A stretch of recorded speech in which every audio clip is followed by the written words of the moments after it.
अगर आप भी चाहते हैं कि एसएस फिल्म्स मोतिहारी के ऑडियो वीडियो सबसे पहले आप तक पहुंचे, तो इस चैनल को सब्सक्राइब करें और साथ ही बेल आइकन को दबाना ना भूलें।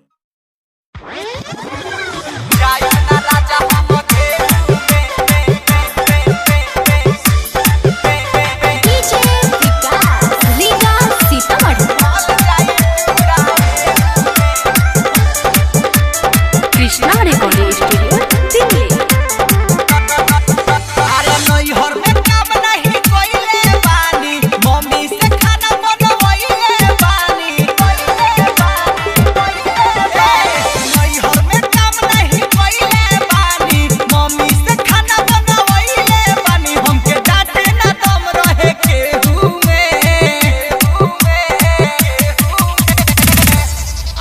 चोईतो में गवाना करइलो खाली भीगो वीडियो बनाइबू कटनी के कटनी आहे हसुआ धरइलो।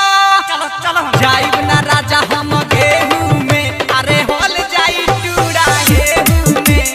जाइब ना हम राजा गेहूं में, अरे होल जाई टूरा गेहूं में। होल जाई टूरा गेहूं में। जाइब ना राजा हम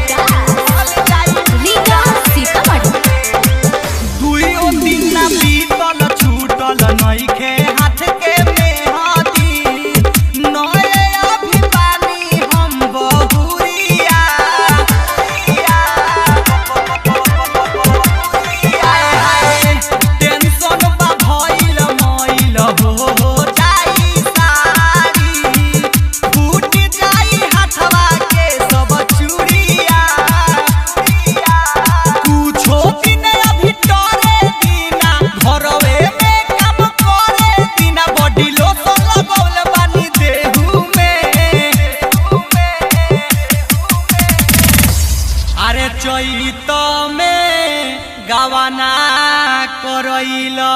जिलेबी चावल जिलेबी ताव के दिन बा आहे हसुआ धरइलो। ओ माय गॉड जाइब ना राजा हम गेहूं में, अरे होल जाई टूरा गेहूं में। जाइब ना हम राजा गेहूं में, अरे होल जाई टूरा गेहूं में। डीजे विकास लीगा सीतामढ़ी। होल जाई टूरा